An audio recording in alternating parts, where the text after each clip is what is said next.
Bapak Ibu jemaat dimanapun Bapak Ibu Saudara berada, dari Sabang sampai Merauke, hari ini kita bersyukur karena hari ini kita kembali bisa melakukan ibadah. Karena itu mari kita memulai ibadah kita pada hari ini dengan satu sukacita di dalam hati kita. Dan setiap puji-pujian yang kita naikkan, mari kita nyanyikan keluar dari dalam hati kita. Sebelum kita tepat memulai ibadah ini, saya mau mengajak kita semua untuk menikmati satu pujian yang sederhana, yang memberikan kepada kita satu motivasi seluruh hidup kita, dari awal sampai Tuhan memanggil kita. Biarlah itu selalu untukmu, Yesus.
一切都随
kita bersaat teduh.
Sesungguhnya pengakuan kita di dalam ibadah pada hari ini, bahwa pertolongan kita datangnya dari Tuhan yang telah menjadikan langit, bumi, laut, darat, dan beserta isinya.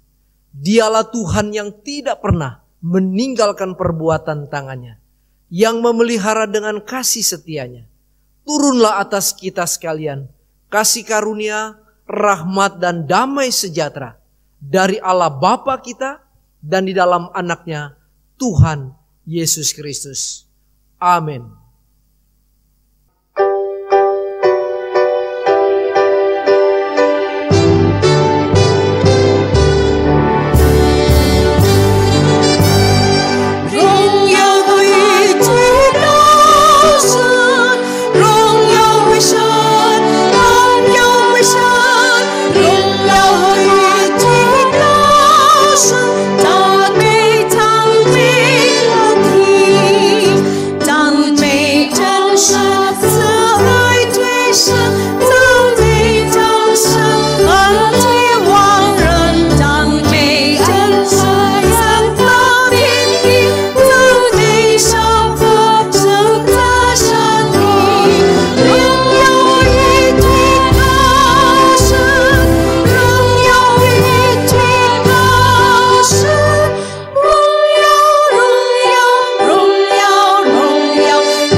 Dengarkanlah nats pembimbing untuk kita pada minggu pagi ini.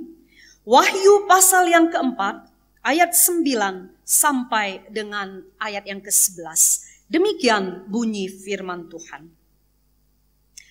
Dan setiap kali makhluk-makhluk itu mempersembahkan puji-pujian dan hormat dan ucapan syukur kepada Dia yang duduk di atas tahta itu dan yang hidup selama-lamanya, maka tersungkurlah ke-24 tua-tua itu di hadapan Dia yang duduk di atas tahta itu.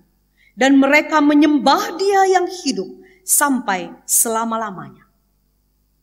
Dan mereka melemparkan mahkotanya di hadapan tahta itu sambil berkata, Ya Tuhan dan Allah kami, Engkau layak menerima puji-pujian dan hormat dan kuasa. Sebab Engkau telah menciptakan segala sesuatu, dan oleh karena kehendak-Mu, semuanya itu ada dan diciptakan. Mari kawan-kawan, nyanyi gembira, perdengarkan puji-pujian untuk Tuhan.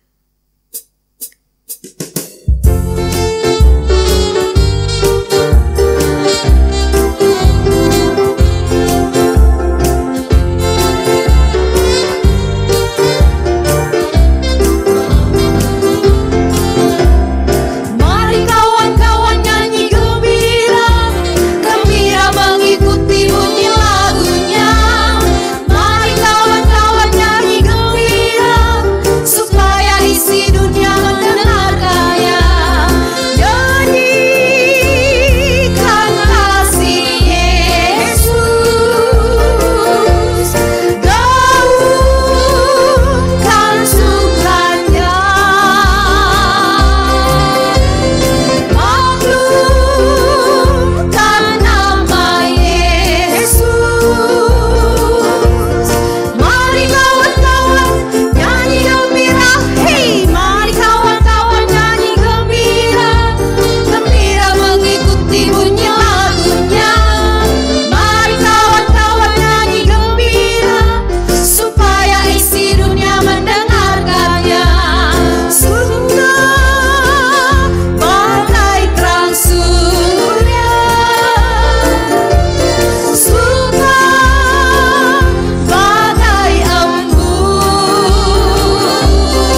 Tuhan berbicara untuk kita.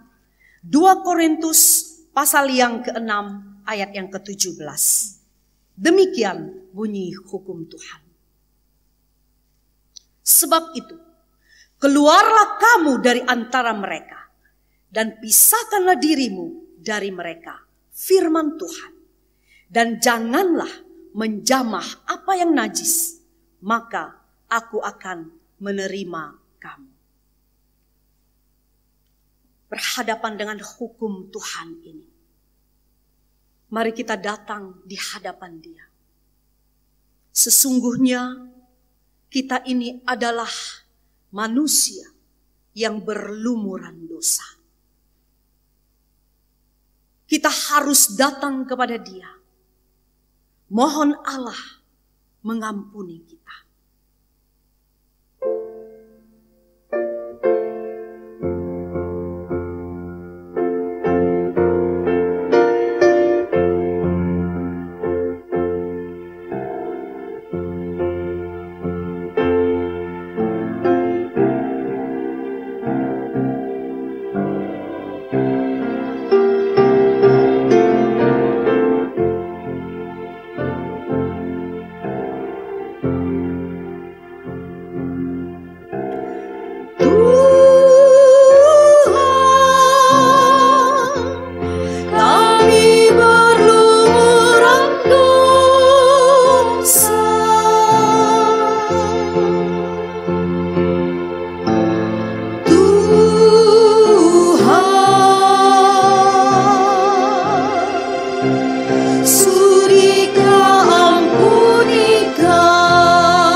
Jemaat yang dikasihi dan mengasihi Tuhan, mari kita menghadap kepada Tuhan di dalam doa, memohon pengampunan, seraya jujur mengakui segala kesalahan dan dosa kita.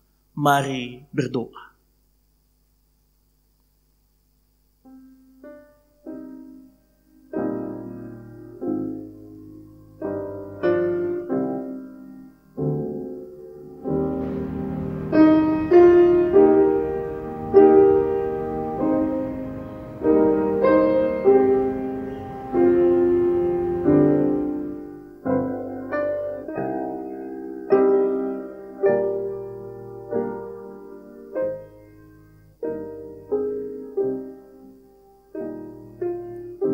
Di muka Tuhan Yesus, kepadamu ya Allah pencipta dan pemilik kehidupan kami.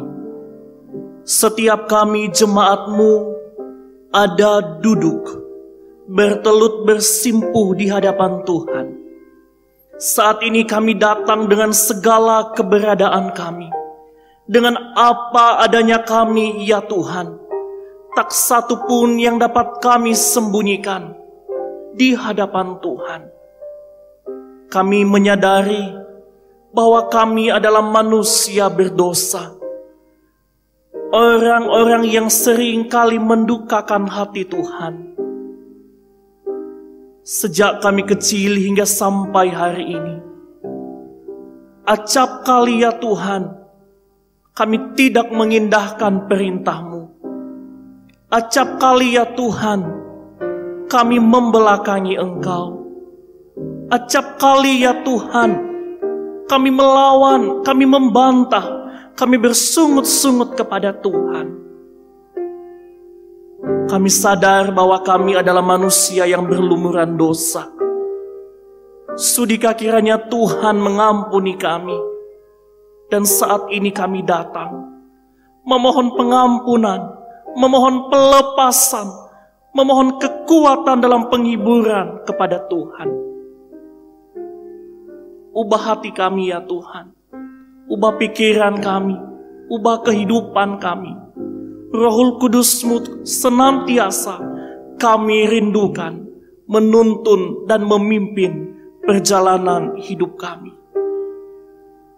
Terima kasih untuk Tuhan yang dengan setia mendengar dan menerima kami. Terima kasih kepada Tuhan untuk pengampunan kekal yang telah diberikan kepada setiap kami.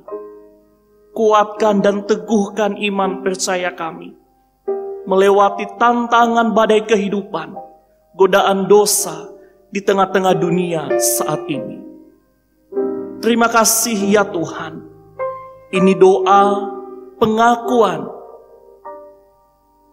pengampunan, dan syukur yang kami terima daripada Tuhan. Di dalam nama Yesus kami berserah. Amin. Bagi setiap kita, jemaat Tuhan yang telah mengaku dosa di hadapan Tuhan, dengarlah berita anugerah dari Efesus pasal 2, ayat 8 dan 9, beginilah firman Tuhan. Sebab karena kasih karunia kamu diselamatkan oleh iman. Itu bukan hasil usahamu, tetapi pemberian Allah. Itu bukan hasil pekerjaanmu. Jangan ada orang yang memegahkan diri. Amin. Berita anugerah sudah disampaikan kepada kita. Kita akan meresponi berita anugerah itu dengan satu pujian yang menceritakan tentang pelayanan Tuhan Yesus selama dia melayani di muka bumi ini. Ada begitu banyak mujizat yang dia lakukan. Dan pada prinsipnya adalah Yesus datang, kuasa iblis hancurlah. Yesus datang.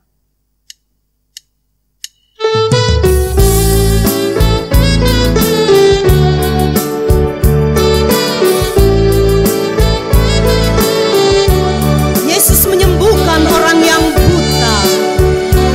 Yesus menyembuhkan orang yang dirasuk setan. Seorang yang duduk di tepi jalan, buta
Firman-Lah yang sanggup mengubah kita. Karena itu biarlah salib Kristus membuat kita semakin dekat kepada Dia. Bawalah aku Yesus dekat ke salib-Mu.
Jemaat, mari kita berdoa.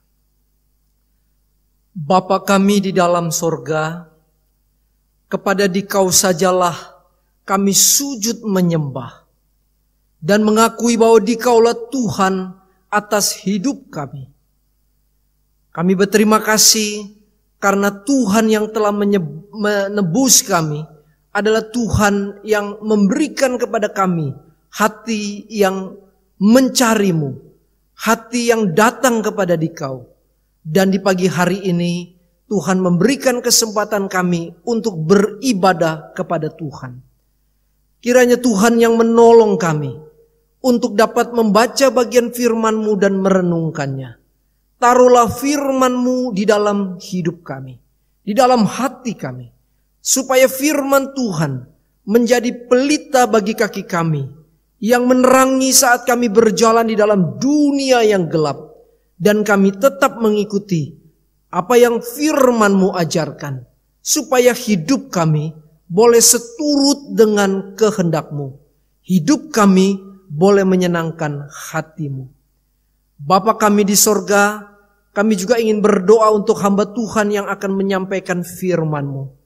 Layakkanlah dia, kuduskanlah dia, dan pakailah menurut kerelaan hati-Mu, untuk dia boleh menguraikan firman-Mu, firman Tuhan yang kudus, firman Tuhan yang sanggup merubah hati manusia, firman Tuhan yang menegur namun juga menghibur, firman Tuhan yang menguatkan iman kami di dalam perjalanan mengiring Tuhan.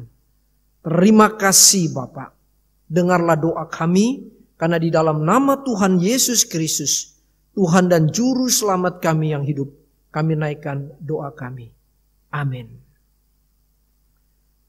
Shalom Bapak Ibu yang saya kasihi, dimanapun Bapak Ibu berada, saya menyampaikan salam hangat dari Gereja Kristen Kalam Kudus, Jemaat Mangga Besar, buat Bapak Ibu semua.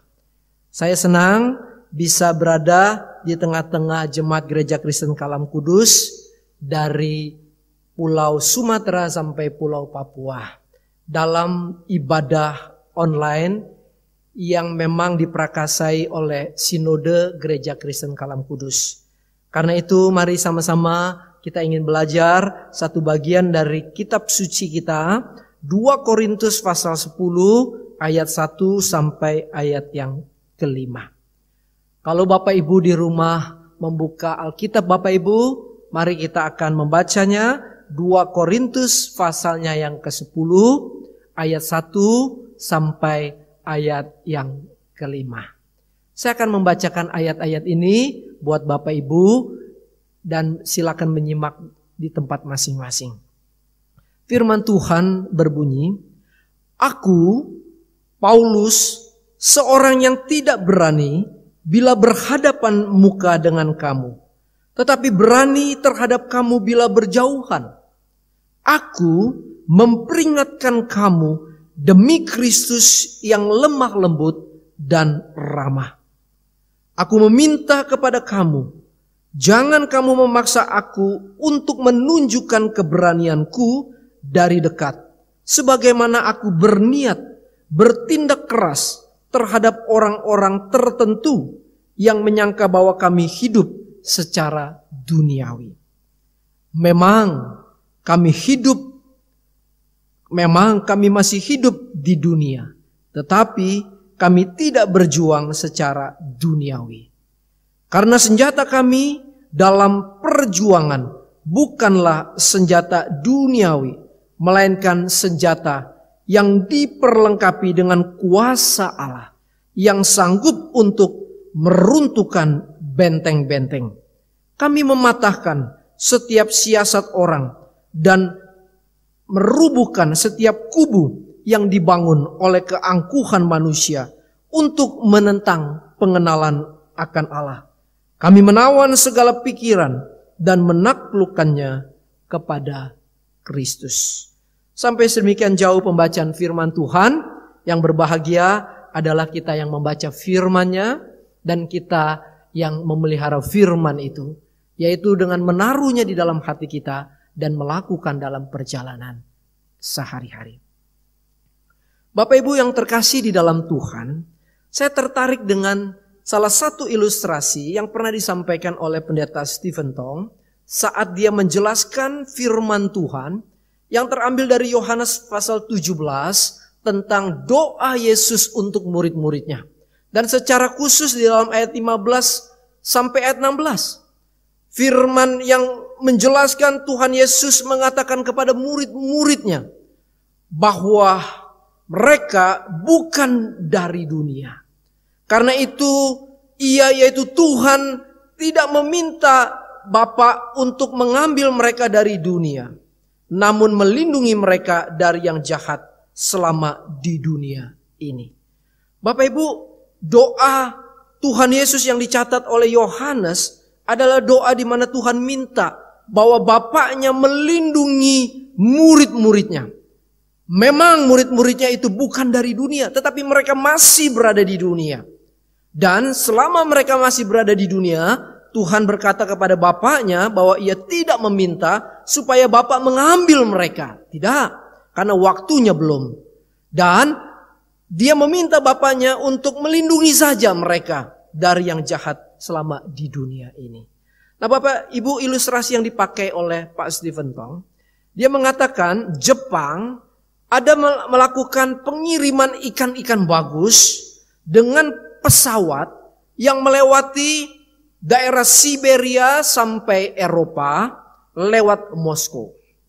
Nah, saudara-saudara, pengiriman ikan yang bagus-bagus ini memerlukan waktu lebih dari 15 jam. Saudara bisa bayangkan bahwa ikan-ikan itu ada di pesawat selama 15 jam dalam perjalanannya. Saudara, ikan-ikan itu ada di dalam konteks yang sangat tenang di dalam pesawat. Dan pesawat itu membawanya dengan durasi waktu 15 jam yang sangat lama. Hampir separuh hari kalau kita menghitungnya sebagai 24 jam dalam satu hari. Nah, saudara-saudara, waktu ikan-ikan bagus itu sampai di Moskow dan saat dibuka ternyata ikan-ikan tersebut banyak yang mati. Sehingga apa? Sehingga ikan-ikan yang bagus itu yang seharusnya diterima dengan baik, justru kenyataannya ikan-ikan itu banyak yang mati. Saudara, akhirnya dipikirkan bagaimana cara supaya ikan-ikan tersebut tetap sampai di tujuan dalam keadaan hidup seperti saat pengiriman itu dilakukan. Saudara, akhirnya dipikir-pikir, ditemukanlah satu cara yang dianggap baik supaya ikan-ikan itu tidak mati dalam perjalanan. Nah, apa yang dilakukan untuk pengiriman ikan-ikan itu? Saudara, setiap 50 ekor ikan ditaruhlah satu kepiting di dalamnya. Jadi saat 50 ikan itu sudah ada di satu tempat, maka ditaruhlah satu ekor kepiting. Saudara bisa bayangkan dalam perjalanan 15 jam, kepiting itu mencoba untuk jalan dan mencari mangsanya yaitu ikan. Sehingga ikan-ikan itu ketakutan untuk dijepit oleh kepiting itu.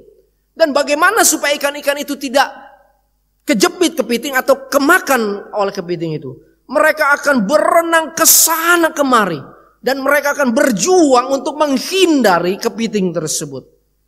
Sehingga saudara-saudara, selama 15 jam dalam perjalanan dengan pesawat dan tiba di tujuan, saat dibuka tempat ikan itu, maka tidak ada satupun ikan itu yang mati.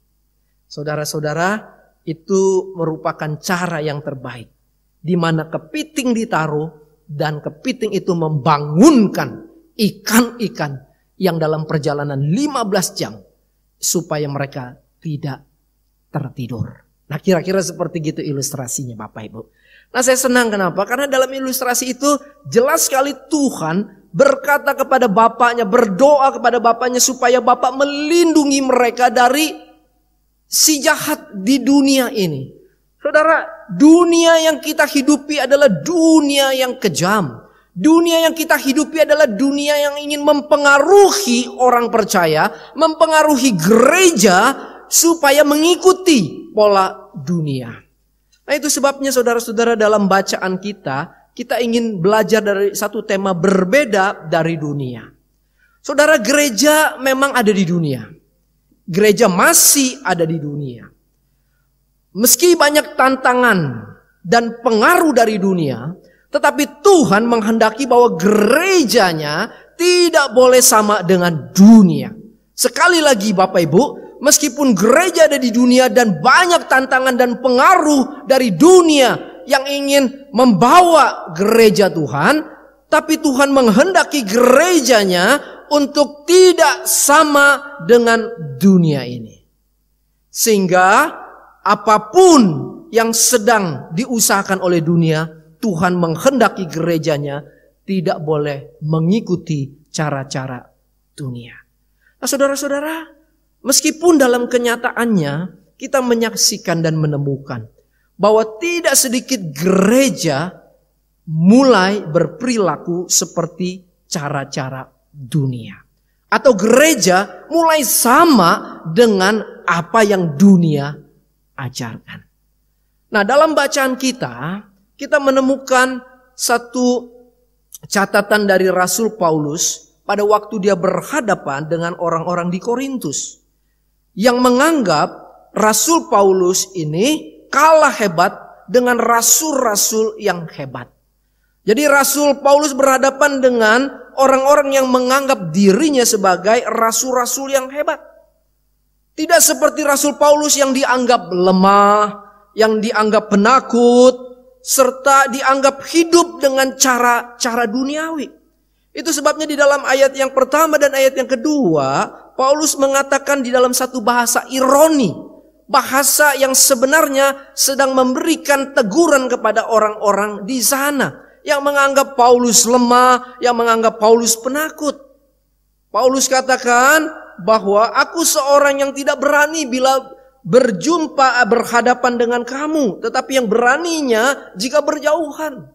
Saudara, bahasa ini adalah bahasa yang Paulus mau sampaikan karena di sana Paulus dianggap sebagai rasul yang tidak ada kekuatannya, tidak seperti rasul-rasul yang menganggap dirinya hebat, rasul-rasul super.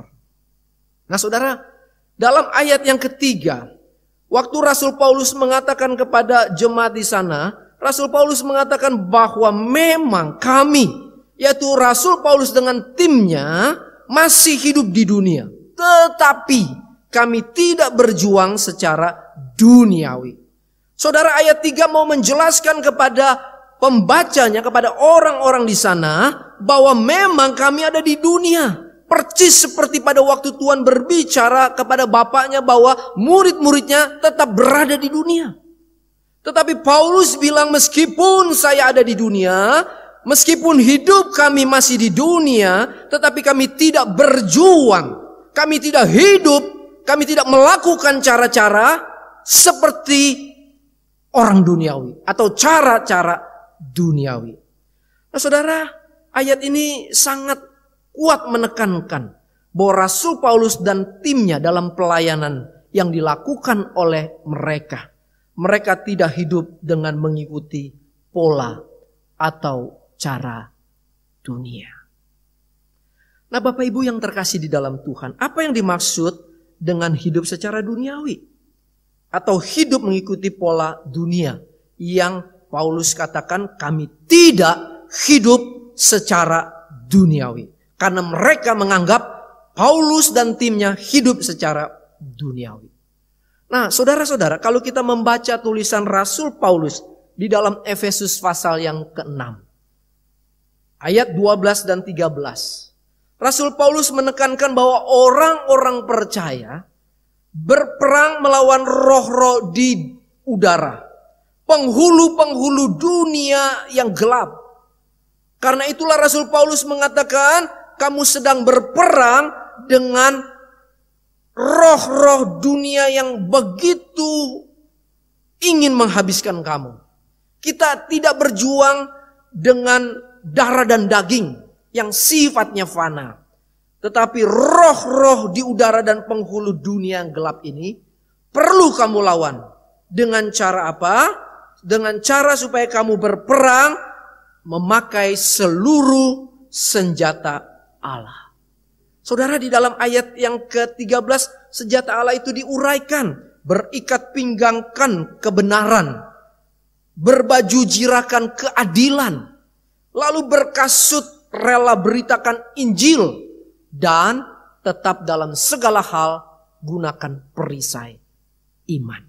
Nah, saudara, pada waktu Rasul Paulus mengatakan hal demikian di dalam jemaat di Efesus, dia mau mengatakan bahwa apa yang dia lakukan untuk menghadapi peperangan dengan penghulu-penghulu dunia ini, roh-roh di udara, dia tidak berani untuk melawan dengan kekuatan manusia, dengan cara manusia, dengan kekuatan dunia yang memang tidak akan pernah menolongnya. Karena itulah Rasul Paulus berkata, ambil seluruh senjata perlengkapan dari Allah, perlengkapan senjata dari Allah, dan lawannya dengan senjata Allah, pasti tidak dengan cara-cara dunia. Nah, saudara, senjata Allah berbeda dengan senjata dunia, atau cara Allah berbeda dengan cara dunia. Cara dunia itu seringkali berkekuatan pada kecerdikan, pada bakat, kekayaan, keterampilan, cara berketerampilan organisasi, kefasihan berbicara, propaganda yang hebat, dan membangun karisma-karisma yang kemudian disegani, dan kepribadian-kepribadian manusia yang dianggap hebat. Saudara, itu adalah cara-cara dunia yang kesemuanya itu tidak mampu dan tidak dapat memadai kita untuk meruntuhkan benteng iblis dan cara si jahat itu. Saudara, saya tidak mengatakan bahwa keterampilan berorganisasi itu sesuatu yang buruk, tidak. Tetapi saya mau mengatakan bahwa pada waktu kekuatan keterampilan organisasimu mengalahkan cara-cara rohani, maka kamu sudah mengandalkan kekuatan manusia itu.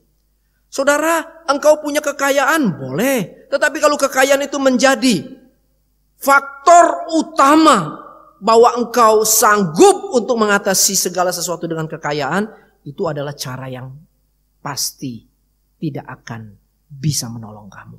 Karena itulah yang dilakukan oleh orang-orang duniawi. Bukankah mereka menganggap kekayaannya mereka bisa melakukan apa saja dengan kemampuannya? Waktu mereka mempunyai kekuasaan, mereka bisa melakukan segalanya. Itu anggapan dari orang-orang dunia. Karena itulah saudara-saudara, dalam tulisannya kepada jemaat di Korintus, Paulus mengatakan dia tidak melakukan cara-cara dunia. Atau dia tidak berperang secara duniawi. Nah, senjata yang digunakan Paulus untuk mematahkan siasat orang dan meruntuhkan setiap kubu yang dibangun oleh keangkuhan manusia yang menentang pengenalan akan Allah adalah dengan menaklukkannya kepada Kristus. Saudara, Paulus katakan bahwa aku mematahkan siasat orang dan meruntuhkan setiap kubu yang dibangun oleh apa? Keangkuhan manusia. Keangkuhan yang bagaimana? Yaitu keangkuhan yang menentang pengenalan akan Allah. Itulah sebenarnya musuh yang terbesar. Itulah sebenarnya hal yang paling membahayakan dalam kehidupan peperangan rohani kita. Bahwa pikiran dan siasat dari orang-orang yang menganggap dirinya hebat, keangkuhan dirinya, yang semuanya itu sangat menentang kepada pengenalan akan Allah. Itulah yang sebenarnya sedang Paulus patahkan dan Paulus runtuhkan. Dan bagaimana dia meruntuhkan dan mematahkannya? Dia katakan, aku menaklukkannya kepada Kristus. Saudara, di sini Paulus menyatakan cara rohaninya, yaitu semua pikiran dan siasat yang jahat itu, yang dilakukan oleh keangkuhan manusia untuk menentang mengenal Allah, aku bawa semuanya kepada Kristus. Nah, saudara, cara Paulus menghadapi konflik di Korintus ini adalah menyatakan Kristus, salib Kristus. Kalau saudara baca mulai dari 1 Korintus, kita menemukan di sana ada perselisihan antara jemaat. Dia katakan, aku datang dengan tidak mau memusingkan yang kamu sedang ributkan. Tetapi aku ingin menyatakan Kristus. Kristus yang tersalib. Saudara, Paulus di dalam penanganan konflik di kota Korintus, dia mengedepankan Kristus, salib Kristus. Nah saudara, Injil salib yang menyelamatkan orang, inilah yang sebenarnya Paulus mau sampaikan di dalam cara-cara penanganan konflik atau masalah yang sedang dihadapi. Kenapa? Karena hanya Injil saliblah yang telah menyelamatkan orang, yang dapat membangun orang, yang dapat menguatkan orang. Injil saliblah yang membuat orang berbalik kepada Allah. Kenapa? Karena di dalam Injil salib yang diberitakan oleh Paulus, Paulus menyatakan keteladanan Kristus serta karya Kristus yang merupakan pusat dari pengajaran Rasul Paulus. Saudara, keteladanan Kristus dan karya Kristus itu diuraikan berulang-ulang oleh Paulus di dalam surat-suratnya. Supaya setiap orang yang membacanya, setiap orang yang mendengar pemberitaan itu, mereka sadar bahwa hanya Injillah yang mampu menyelamatkan manusia. Hanya Injillah, Injil saliblah yang justru bisa membangun manusia yang sedang dalam keputusasaan, dalam kesulitan menghadapi dunia ini.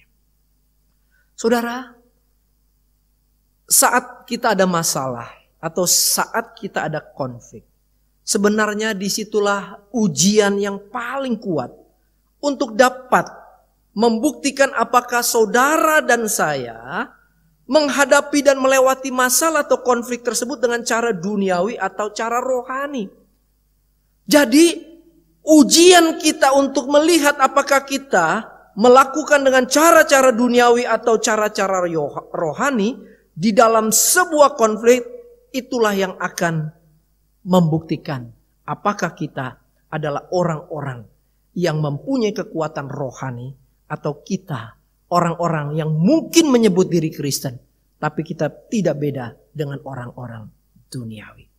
Nah, saudara-saudara, dari apa yang kita baca di dalam surat Paulus kepada jemaat di Korintus, 2 Korintus 10 tadi, ayat 1 sampai ayat yang kelima. Saya ingin membawa kita di dalam aplikasi yang sederhana. Aplikasi buat kita sebagai gereja Tuhan. Ada dua hal dalam konteks ini saya ingin sampaikan kepada kita. Karena tema kita adalah berbeda dari dunia. Konteks yang pertama adalah konteks gereja sebagai organisasi rohani. Saya ingin membawa kita untuk melihat gereja dalam konteks sebagai organisasi rohani.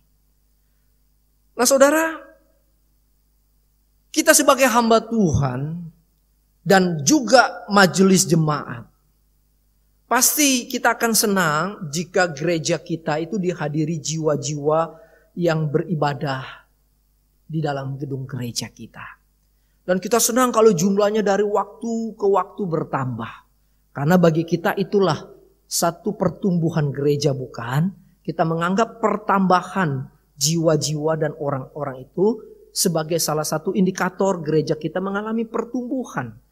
Dan pertumbuhan itu adalah pertumbuhan kuantitas orang-orang yang datang. Senang gak? Senang saudara-saudara. Karena gereja kita tidak terdiri dari bangku-bangku kosong.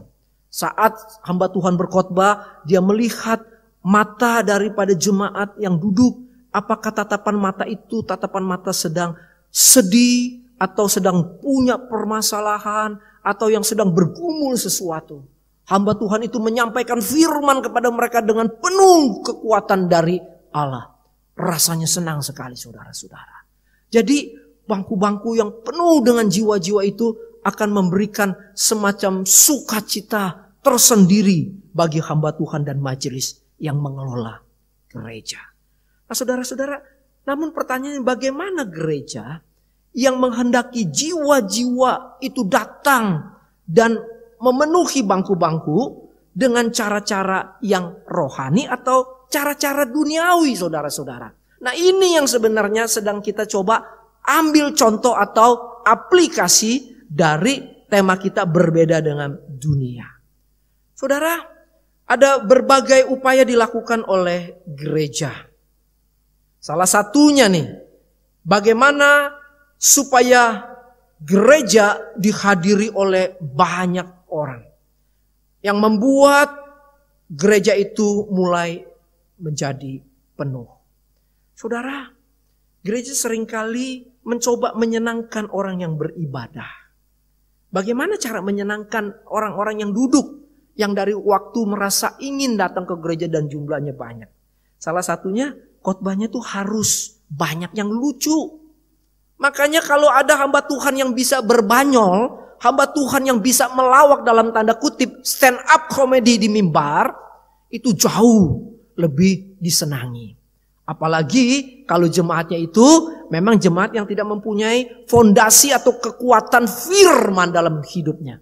Sebagai jemaat Kristen yang cuma datang hari Minggu saja. Kira-kira seperti itu. Senang saudara dengan khotbah yang lucu-lucu. Kalau khotbah yang sifatnya ngejelimet, saudara begitu start khotbah, saudara merem.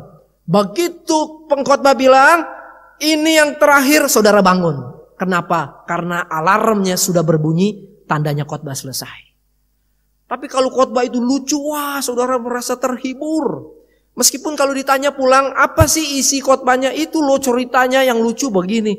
Saudara lebih kuat cerita lucunya daripada pembacaan firman Tuhannya.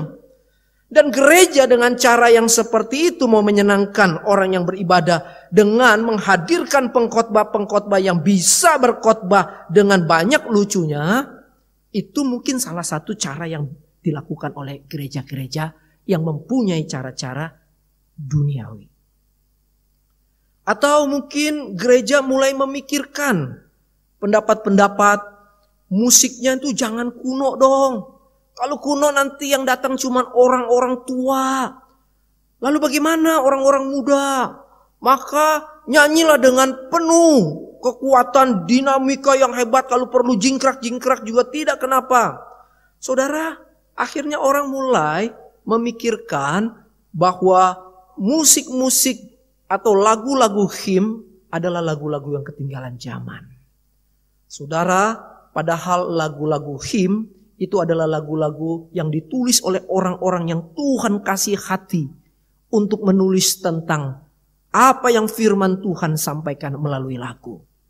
Mereka menggumulinya, mereka menuangkannya, bahkan menurut orang-orang yang bisa musik, itu tiap tangga nadanya, waktu menunjukkan Allah, maka akan begitu gegap gempita menyatakan Allah. Dan itu ada di dalam lagu-lagu hymn. Saudara, saya nggak katakan lagu kontemporer jelek. Ada lagu kontemporer yang baik. Tetapi pada waktu gereja kemudian berpikir bahwa lagu-lagu hymn itu menjadi lagu-lagu yang kuno, yang kemudian secara berangsur-angsur mulai dihilangkan supaya peminat-peminat yang datang ke gereja itu menjadi banyak.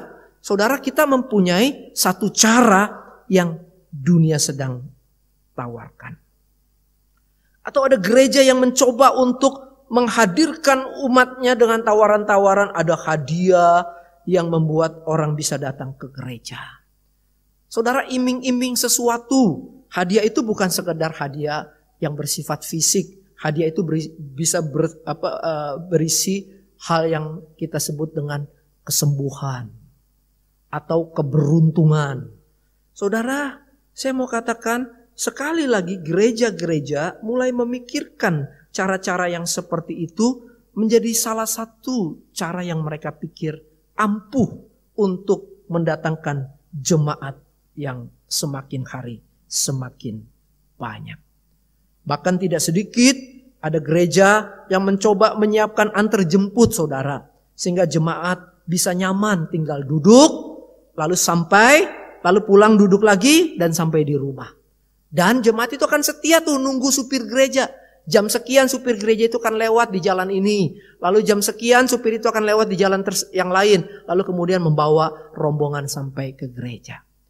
Saudara, apakah kita nggak memikirkan cara-cara yang lain? Mengedukasi tentang bagaimana Kristus yang sungguh-sungguh telah menolong kamu, menyelamatkan kamu. Sehingga dari dirimu punya satu sukacita untuk datang beribadah kepada Tuhan. Apakah gereja memberikan kepada jemaat satu pengajaran bahwa mengikut Tuhan perlu membayar harga. Bahkan apapun yang engkau rasa sulit, waktu engkau punya kecintaan untuk bertemu Tuhan, maka engkau akan lakukan.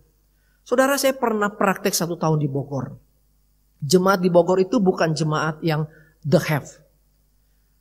Kota Bogor itu berundak-undak, saudara-saudara. Sehingga kadang-kadang kita turun ke bawah lalu naik lagi ke atas, datarannya berubah-ubah. Nah, saudara-saudara, ada satu jemaat yang dari lokasi gereja itu kalau dia naik kendaraan umum itu bisa 30 sampai 40 menit. Jadi saudara bisa bayangkan naik kendaraan, lalu dia berjalan kaki karena dia tidak punya uang. Dan itu dilakukan setiap minggu, saudara-saudara. Dan dia bisa melewati waktu yang panjang untuk sampai ke gereja. Itu sebabnya kalau gereja jam 10, dia bisa berangkat mungkin jam 8 pagi. Dengan apa? Dengan harapan dia sampai di gereja tidak telat. Saudara yang punya mobil sering telat. Yang punya motor juga sering telat. Ini yang jalan kaki tidak telat. Saudara, saya waktu praktek saya terharu ngelihat orang seperti itu. Saya cuma katakan luar biasa ya. Dia mau datang cari Tuhan ke gereja. Meskipun dia tidak punya uang untuk naik angkot. Karena kalau dia naik angkot, dia harus keluarkan lagi tambahan. Sementara dia mau siapkan buat persembahan. Jadi khusus itu persembahan. Saudara, waktu saya dengar cerita itu dan menyaksikan itu, saya benar-benar mengatakan, Tuhan, kalau orang memang sudah cinta Engkau, dia akan rela bayar harga. Nah, saudara-saudara, gereja memberikan edukasi gak? Pengajaran-pengajaran yang membangun. Firman Allah yang sungguh-sungguh mempunyai kualitas. Supaya jemaat benar-benar pergi ke rumah Tuhan di dalam satu kehausan, ingin bertemu dengan Tuhannya yang telah menyelamatkan. Saudara, contoh yang lainnya, apakah gereja sebagai organisasi rohani melakukan cara-cara yang rohani waktu mengalami konflik di gereja? Apakah seperti gereja mula-mula mereka melakukan doa, bahkan mereka berpuasa, mereka cari firman Tuhan supaya firman-Nya itu berbicara untuk memberikan langkah-langkah untuk menangani konflik yang terjadi. Saudara, seringkali dalam zaman sekarang yang ingin instan, kita mau sifatnya talk chair, chest plank, tunggu firman Tuhan terlalu lama, pakai lakukan doa rasanya menjadi lebih lama. Seringkali mungkin kita mulai melakukan cara-cara yang sifatnya sangat duniawi. Politik-politikan kita lakukan, saudara. Entah itu politik uang, politik kekuasaan, dan sebagainya. Saudara, dalam perjalanan saya pelayanan, saya banyak dengar cerita dari orang, ataupun saya mengalami sendiri. Bagaimana politik-politikan uang dan kuasa itu sangat nyata di gereja, saudara-saudara. Bukan di gedung DPR, saudara-saudara, tapi di gereja itu tidak terlepas ada di sana, saudara. Atau engkau mencoba untuk mengalihkan dengan cara diamkan sajalah, udahlah, lama-lama juga orang itu akan hilang dari gereja kita. Biarinin aja lah, cuekin aja. Kalau perlu jangan ajak ngomong kalau dia ke gereja. Saudara, cara-cara seperti ini adalah cara-cara yang membuat orang akhirnya mental atau terhilang di gereja. Saudara, kitab suci mengatakan waktu terjadi konflik, apakah kita tidak bisa datang untuk ngobrol dari hati ke hati? Saudara, saya punya dosen ajarkan, kalau you ada konflik, you coba ajak orang yang sedang berkonflik dengan cara berbicara, kalau perlu di salah satu kedai minum, entah itu minum kopi, sambil ngobrol apa sih yang sedang diributkan. Yuk kita cari titik temunya. Toh kita punya Kristus. Masa Kristus tidak bisa menolong kita? Nah, saudara-saudara, apakah memang gereja melakukan cara-cara rohani yang kitab suci ajarkan? Dan yang kitab suci nyatakan melalui gereja di Yerusalem. Gereja di kota-kota yang ditulis oleh rasul-rasul. Mereka berdoa, mereka sungguh-sungguh mencari wajah Tuhan. Nah, saudara, yang kedua, konteks gereja yaitu orang percaya.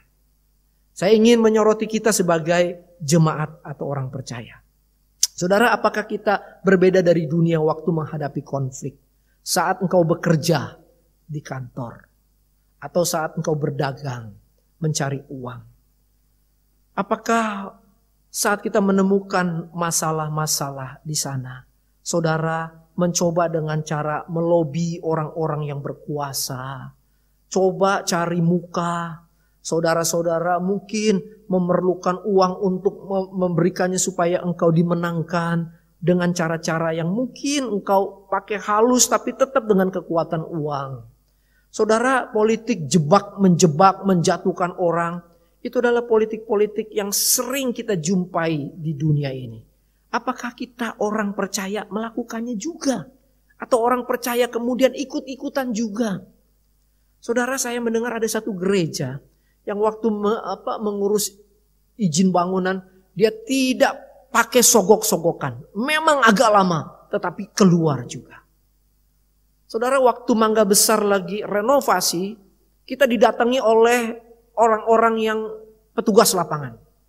Saya sama majelis pergi ke kantor di kota. Saya bicarakan tentang pergumulan gereja yang sudah mulai rapuh atap-atapnya, tulang-tulangnya. Nanti kalau rubuh susah. Makanya kami renov, kami bilang. Jadi ini buat gereja, Pak.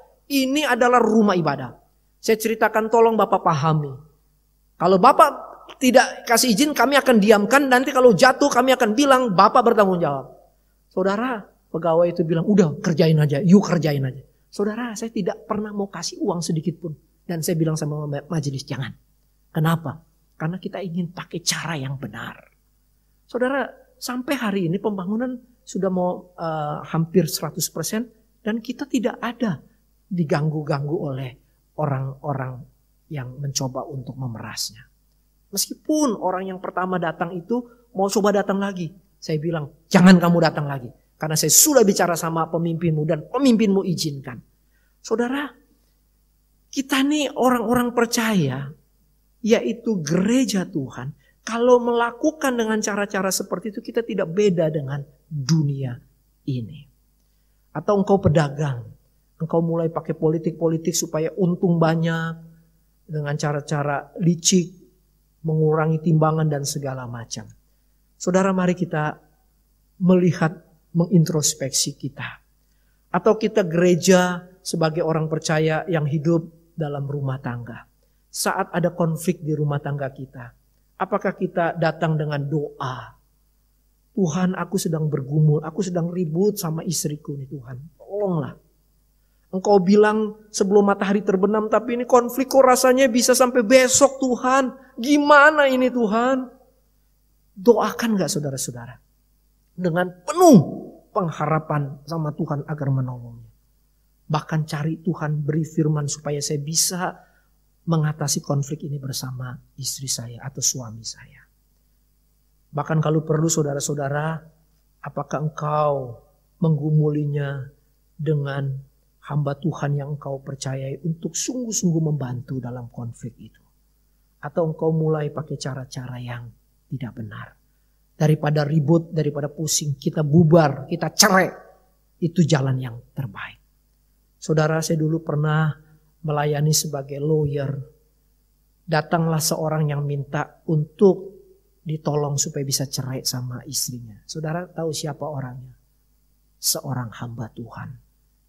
Dia datang kepada saya dan minta supaya saya tolong perceraiannya. Saya bilang, Pak, Bapak hamba Tuhan harusnya adalah hamba yang menyatukan orang yang mau menikah. Sekarang Bapak ingin cerai. Saya nggak mau, saya bilang. Saya nggak mau nanganin kasus Bapak. Saya cuma katakan saudara, siapapun kita sebagai gereja, orang percaya.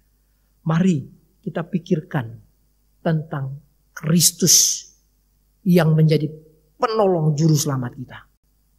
Firman-Nya sudah Dia berikan kepada kita. Keteladanan dan karyanya di kayu salib itu sempurna untuk menolong kita dalam mengatasi hal-hal yang kita sedang hadapi. Kiranya Tuhan menolong kita bersama supaya sebagai gereja, yaitu pribadi-pribadi, tetap kita mencerminkan pemikiran rohani, kekuatan firman di dalam menghadapi setiap masalah. Dan sebagai institusi rohani, gereja secara organisasi, mari kita tetap melakukan cara-cara pelayanan yang dikehendaki oleh Allah. Mari kita berdoa.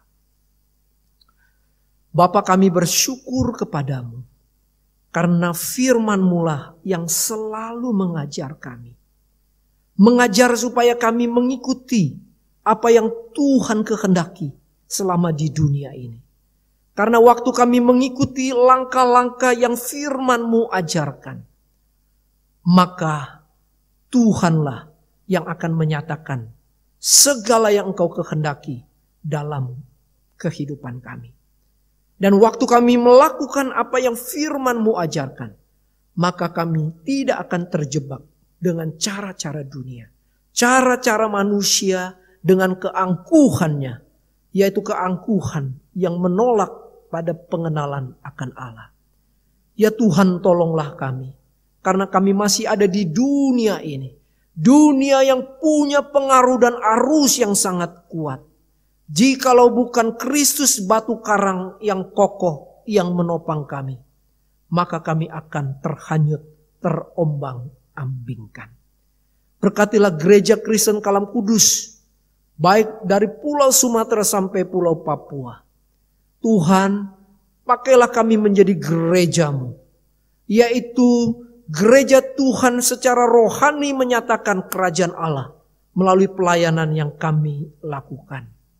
Dan sebagai gereja, yaitu pribadi-pribadi orang tebusan, berikan kami kekuatan terus menyatakan Kristus Yesus di dalam seluruh aspek hidup kami. Sehingga perjalanan kami adalah perjalanan yang berbeda dengan cara dunia ini.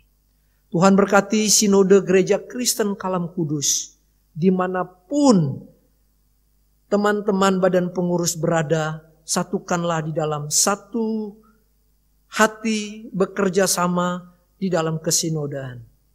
Baik rekan-rekan badan pengurus yang ada di Sorong, yang ada di Pekanbaru, yang ada di Jakarta, semua kami disatukan dalam satu kinerja sebagai sinode yang memikirkan hal-hal yang berkaitan dengan perjalanan gereja Kristen Kalam Kudus yang ada. Tuhan juga berkati seluruh gereja-gereja, yaitu gereja Kristen Kalam Kudus dengan beban tanggung jawab di lokasi masing-masing. Tuhan tolong dan berikanlah jalan keluar. Jemaat dalam pergumulan, sertai dan berikanlah penghiburan dan pertolongan kepada umat Tuhan. Di tengah masa pandemi ini, berikan hati yang teguh untuk terus menaruh harap pada Tuhan. Dan biarlah iman kami kepada Engkau membawa kami untuk meyakini bahwa Tuhan yang menyertai adalah Tuhan yang tidak akan meninggalkan kami di dalam badai yang paling susah sekalipun, yaitu di dalam pandemi yang sedang kami hadapi. Pemerintah kami dalam upaya untuk menanggulangi masalah COVID-19, Tuhan tolong berikan kepada mereka kekuatan kesehatan di semua lini, baik pusat maupun daerah. Berikanlah pemimpin-pemimpin kami kesehatan untuk bekerja mengatasi masalah yang terberat ini. Ya Tuhan, berikanlah juga penemuan vaksin yang dibutuhkan supaya kami dapat kembali beraktivitas secara normal, baik dalam pelayanan, pekerjaan, dan aktivitas sosial kami. Terima kasih Bapa, dengarlah doa kami. Karena di dalam nama Tuhan Yesus Kristus, Tuhan yang adalah kepala gereja kami berdoa. Amin. Mari kita mengikrarkan pengakuan iman rasuli kita sedemikian. Aku percaya kepada Allah, Bapa yang Maha Kuasa, Khalik langit dan bumi, dan kepada Yesus Kristus, anaknya yang tunggal Tuhan kita, yang dikandung dari Roh Kudus, lahir dari anak darah Maria, yang menderita sengsara di bawah pemerintahan Pontius Pilatus, disalibkan, mati dan dikuburkan, turun ke dalam kerajaan maut. Pada hari yang ketiga, bangkit pula dari antara orang mati, naik ke surga, duduk di sebelah kanan Allah, Bapa yang Maha Kuasa. Dan dari sana ia akan datang untuk menghakimi orang yang hidup dan yang mati. Aku percaya kepada Roh Kudus, gereja yang kudus dan am, persekutuan orang kudus, pengampunan dosa, kebangkitan tubuh, dan hidup yang kekal. Amin. Sekarang saatnya kita akan memberikan persembahan kita yang sesungguhnya berasal dari Tuhan juga. Karena itu Bapak Ibu yang ingin memberikan persembahan di gereja masing-masing, silakan memberikannya atau bisa juga mentransfernya lewat nomor rekening dari gereja masing-masing. Karena itu kita mau menyanyikan satu pujian. Kasih Allah itu sungguh besar yang membuat kita mampu membawa persembahan kita hari ini. Kasih-Nya besar.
Lagu ini dalam bahasa Mandarin.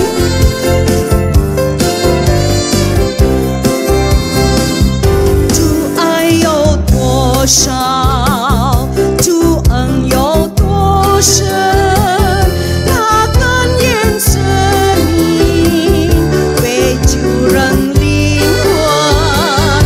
Tu ai you duo shao, tu en you duo shen. 思想，我心感恩。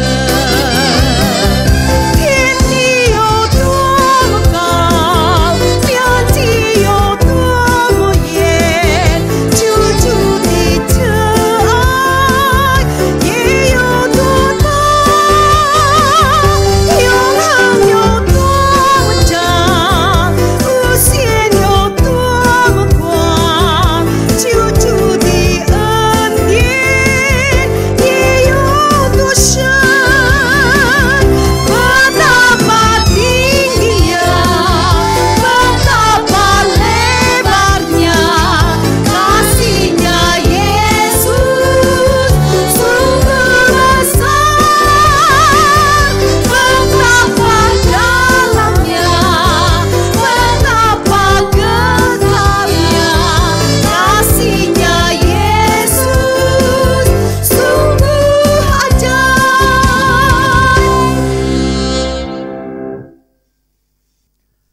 Mari jemaat Tuhan, kita akan membawa persembahan syukur kita kepada Tuhan di dalam doa. Bapa kami di dalam surga, tak henti-hentinya kami bersyukur kepada Tuhan dengan segala cinta, kasih, dan kesetiaan Tuhan yang tak pernah berkesudahan di dalam setiap kehidupan kami. Kami bersyukur untuk segala berkat yang boleh kami terima, boleh kami nikmati oleh karena Tuhan begitu amat baik dalam hidup kami. Berkat-berkat jasmani dan juga berkat rohani yang membawa kami untuk semakin melihat dan mengagungkan Tuhan yang besar atas hidup setiap kami.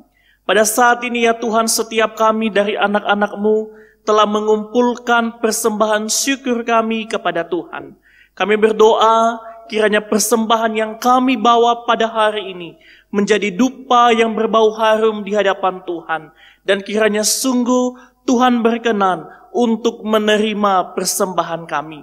Kami berdoa untuk setiap anak-anak Tuhan yang akan mengelola persembahan ini. Tuhan berikan hikmat dan kekuatan daripada Engkau, sehingga sungguh ya Bapa, persembahan ini boleh digunakan untuk memperluas kerajaan Allah di bumi ini melalui bidang-bidang pelayanan di unit-unit gereja masing-masing. Terima kasih ya Tuhan. Kami terus berdoa untuk tiap-tiap pekerjaan, usaha dan pelayanan seluruh jemaat-Mu. Berkati mereka dengan segala yang baik yang datangnya daripada Tuhan. Dan biarlah hidup jemaat-Mu boleh semakin hari semakin bertumbuh di dalam Tuhan. Pada saat ini juga ya Bapa, kami datang untuk berseru kepada Engkau. Kami berdoa untuk seluruh unit Gereja Kristen Kalam Kudus yang ada di seluruh Indonesia. Di tengah-tengah kondisi yang belum begitu baik saat ini, oh Tuhan Yesus Allah yang hidup, banyak tantangan, banyak kesulitan yang kami hadapi. Tetapi kami percaya bahwa ada Tuhan yang sanggup dan mampu menolong setiap kami. Ya Bapa di surga, kiranya Engkau memberikan hikmat dan kemampuan yang sungguh-sungguh datangnya daripada Tuhan atas setiap hamba-hamba Tuhan, atas setiap pemimpin-pemimpin gereja, atas setiap aktivis ataupun majelis, sehingga tiap-tiap kami Bapa dapat menangkap apa yang menjadi isi hati Tuhan bagi gereja-Mu di tengah-tengah pandemi hari ini. Bapa di dalam surga, pada saat ini juga ya Tuhan, kami berdoa untuk bangsa dan negara kami Indonesia, untuk pemimpin-pemimpin negeri kami, mulai dari pusat hingga ke daerah-daerah, mereka yang tengah berjuang untuk bisa menemukan satu titik terang dalam jalan keputusan untuk mengatasi pandemi yang tengah kami hadapi saat ini. Kiranya sungguh ya Bapa, sekali lagi kemurahan dan belas kasihan Tuhan, itulah yang Engkau nyatakan bagi bangsa dan negara kami. Saudara-saudara kami, tenaga medis, mereka yang ada di garda terdepan, kami juga serahkan mereka ke dalam tangan-Mu. Oh Tuhan Yesus Allah yang hidup, Engkau sendiri yang terus boleh memakai mereka menjadi perpanjangan tangan Tuhan. Bahkan setiap saudara-saudara kami yang menjadi pasien saat ini, dimanapun mereka dirawat, kiranya sungguh Tuhan, Engkau sendiri yang boleh menolong dan memampukan setiap mereka. Dan setiap kami, warga negara Indonesia, Tuhan juga berikan kami satu kekuatan untuk kami taat kepada Tuhan dan taat kepada pemerintah kami. Terima kasih ya Tuhan, hati kami begitu tenang, karena kami punya Tuhan yang sanggup menolong dan menopang kehidupan kami. Ini doa, syukur, dan syafaat kami. Di dalam nama Tuhan Yesus Kristus, kami menyerahkan ini semua. Amin. Bapak Ibu Jemaat, kita ada di penghujung ibadah kita. Kita sudah mendengarkan firman Tuhan. Kita juga sudah memuji-muji nama Tuhan. Mengembalikan berkat yang Tuhan berikan kepada kita. Hidup di dunia ini, apalagi ketika kita harus berbeda dari dunia, bukan satu hal yang gampang. Tapi tekad kita adalah, saya mau iring Yesus sampai selama-lamanya. Karena dunia ini bukanlah rumah kita. Satu hari kita akan pergi ke kediaman abadi kita, tempat yang sesungguhnya.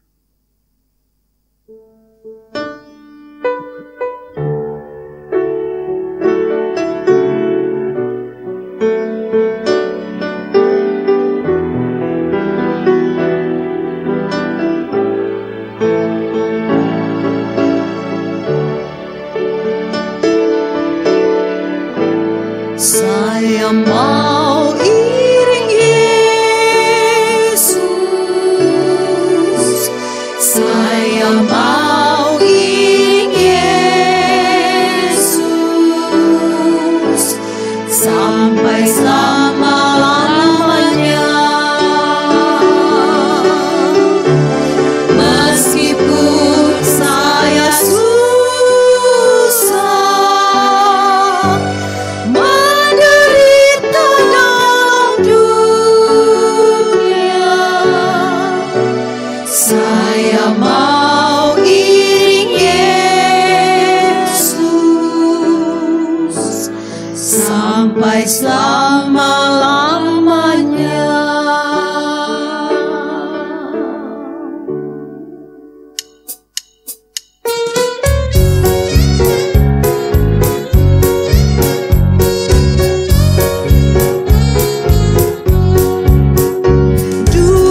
Jemaat, sekarang arahkanlah hatimu kepada Tuhan. Kembalilah di dalam tugas dan tanggung jawab yang Tuhan percayakan kepada kita di tempat masing-masing. Dan pulanglah dengan menerima berkat dari Tuhan. Tuhan memberkati engkau dan melindungi engkau. Tuhan menyinari engkau dengan wajah-Nya dan memberi engkau kasih karunia. Tuhan menghadapkan wajah-Nya kepadamu dan memberi engkau damai sejahtera mulai dari saat ini sampai selama-lamanya. Amin.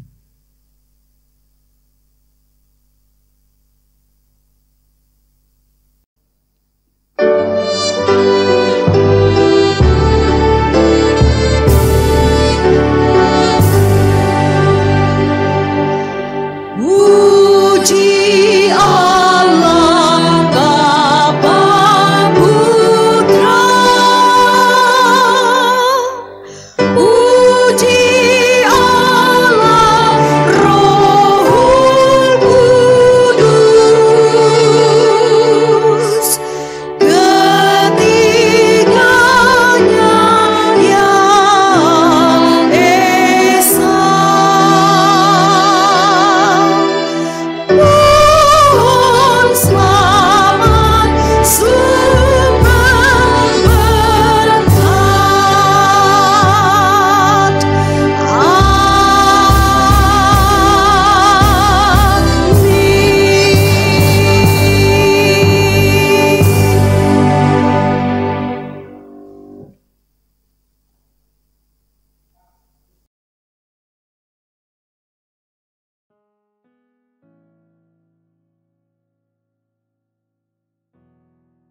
Selamat hari Minggu Bapak Ibu dan Saudara yang dikasihi Tuhan, Shalom. Puji nama Tuhan, minggu ini kita bersama-sama telah mengikuti ibadah secara online bersama dengan keluarga kita masing-masing di rumah. Warta gereja minggu ini yang pertama, atas nama majelis dan jemaat kami mengucapkan terima kasih kepada Gereja Kalam Kudus Mangga Besar yang telah melayani kita di minggu ini. Kiranya kasih karunia dan berkat Tuhan terus menyertai pelayanan Gereja Kalam Kudus Mangga Besar di Jakarta. Warta yang kedua, Bapak Ibu dan Saudara, untuk ibadah minggu depan kita masih mengikuti kanal dari Sinode. Kita akan melakukan ibadah secara online dengan host GKKK Timika. Mari kita bersama-sama mempersiapkan hati kita bersama dengan keluarga kita masing-masing di rumah. Supaya waktu yang Tuhan berikan kita akan pakai dengan baik di dalam ibadah kita. Yang ketiga, kelas 101, Bapak Ibu Saudara, di bulan November kita akan membuka kelas 101. Kelas ini diperuntukkan bagi Bapak Ibu Saudara yang ingin mengikuti sakramen baptisan kudus. Dan juga bagi Bapak Ibu Saudara yang akan atestasi dari gereja lain dan rindu bergabung menjadi anggota Gereja Kalam Kudus di Pekanbaru ini. Silahkan Bapak Ibu Saudara dapat mengikuti kelas ini yang akan dibuka secara online. Pendaftaran dapat Bapak Ibu Saudara lakukan dengan mendaftarkan diri melalui TU gereja. Yang keempat, persembahan bagi Tuhan minggu ini dapat kita transfer melalui nomor rekening gereja, men-scan kode rekening gereja kita, atau dengan membawa persembahan secara langsung ke rumah Tuhan di waktu yang tepat. Nah, Bapak Ibu Saudara, yang terakhir di minggu ini juga akan diperkenalkan bagi kita seorang penginjil yang akan bergabung melayani pekerjaan Tuhan di gereja kita Kalam Kudus. Dia tidak asing bagi kita karena dia bertumbuh bersama-sama dengan kita di sini. Dia besar bersama-sama dengan kita dan rindu melayani pekerjaan Tuhan bersama dengan kita. Untuk itu akan diperkenalkan penginjil Sally Valencia. Dipersilahkan Saudara Feli akan maju ke depan. Shalom jemaat Gereja Kristen Kalam Kudus Pekanbaru yang dikasihi oleh Tuhan. Perkenalkan, nama saya Sally Valencia. Saya bersyukur kepada Tuhan saya boleh menyelesaikan studi saya di STT Saat Malang selama 5 tahun. Dan saya juga mau mengucap syukur kepada Tuhan dan juga kepada Majelis Gereja Kristen Kalam Kudus Pekanbaru yang telah memberikan saya kesempatan untuk boleh kembali dan melayani Tuhan di gereja ini. Gereja di mana saya dibesarkan, mengenal Tuhan dan menyerahkan diri sepenuhnya untuk melayani Tuhan. Saya rindu Bapak Ibu Jemaat semuanya ketika pandemi nanti telah berakhir, kita semua boleh kembali ke gereja melayani Tuhan lagi dengan lebih giat. Dan biarlah semua ini boleh menjadi satu kerinduan kita bersama ya. Terima kasih, selamat hari Minggu, Tuhan Yesus memberkati.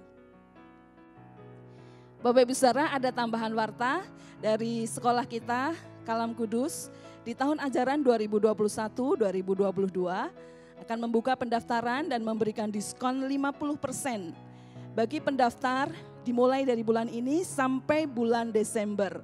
Jadi dipersilahkan Bapak Ibu Saudara yang putra-putrinya membutuhkan pendidikan dan akan masuk sekolah di tahun depan, silahkan akan mendaftarkan mulai bulan ini sampai Desember, ada pemotongan harga pendaftaran 50%. Demikian dari sekolah dan terima kasih Bapak Ibu Saudara dapat memperhatikan warta ini. Selamat hari Minggu, Tuhan Yesus memberkati.